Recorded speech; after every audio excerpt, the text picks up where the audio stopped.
En question principale, je reconnais maintenant le député de Laurier-Dorion. Merci, Madame la Présidente. Le tribunal administratif du logement létal vient d'annoncer un indice d'augmentation des loyers de presque 6% du jamais vu, Madame la Présidente, en 30 ans. Et cela n'est qu'un minimum, puisque des propriétaires spéculateurs vont décider d'aller encore plus haut. Madame la Présidente, la conséquence est claire. C'est un appauvrissement net de 1,4 million de ménages de locataires au Québec. Qu'est-ce que répond la ministre? Les locataires n'ont qu'à déménager alors qu'il n'y a plus d'appartements abordables au Québec. Les plans de la ministre, c'est les clans Panton. La question est simple. Est-ce que la ministre va rester les bras croisés et assister en tant que spectatrice à l'appauvrissement généralisé des locataires ou va-t-elle utiliser ses prérogatives pour limiter les hausses des loyers? La réponse de la ministre responsable de l'Habitation. Merci, Madame la Présidente. Une belle touche d'humour de la part du député de Laurier-Dorion. Par contre, c'est un sujet sérieux. L'autre chose aussi, Madame la Présidente, bien sincèrement, j'inviterais le député de Laurier-Dorion à se référer à tout ce qui a été fait depuis 2 ans pour aider les locataires. Là, le député de Laurier-Dorion se fie à des titres qui, bien, quant à moi, ne reflètent pas du tout ce qui a été fait concrètement.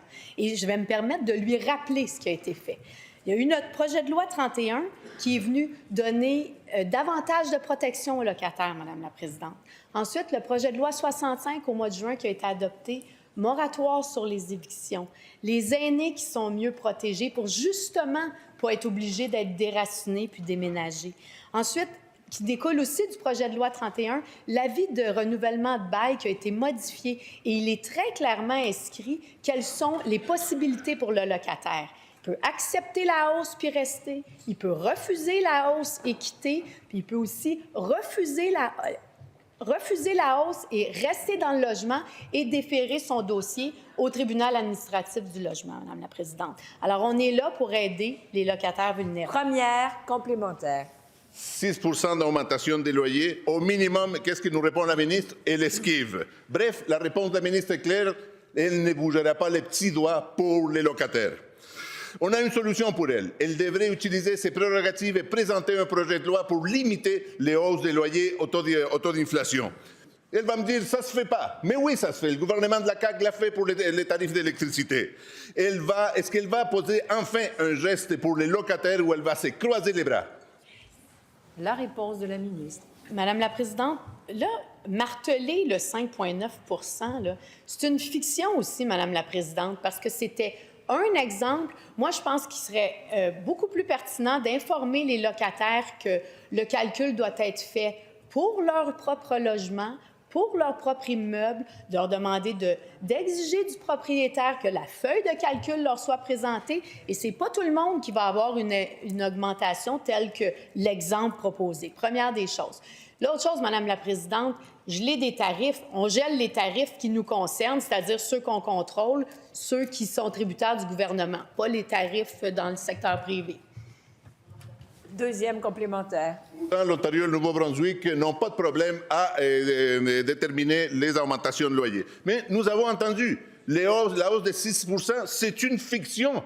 Une fiction. Allez demander, Madame la Présidente, aux locataires s'il est 6% ou plus. C'est une fiction. C'est une ponction nette sur leur budget. Il y a urgence dans la demeure. L'augmentation, c'est dans 6 mois. Est-ce que c'est la ministre de l'Habitation ou la ministre de l'appauvrissement des locataires? Monsieur le leader du gouvernement, votre rappel au règlement, lequel est-il? Madame la Présidente, bon, on revient à l'Assemblée première journée, mais on s'appelle par notre titre ici à l'Assemblée nationale. Madame la Présidente, ce serait bon de le rappeler au député de Laurier-Dorion. Rappel est fait et je vais reconnaître, par souci d'équité, le leader du deuxième groupe d'opposition. La Présidente, la critique est juste. Si ça fait mal, c'est parce que c'est vrai. Monsieur le leader du gouvernement. Merci, Monsieur le leader du gouvernement. Bon, nous perdons du temps ici. Il reste quelques questions à poser.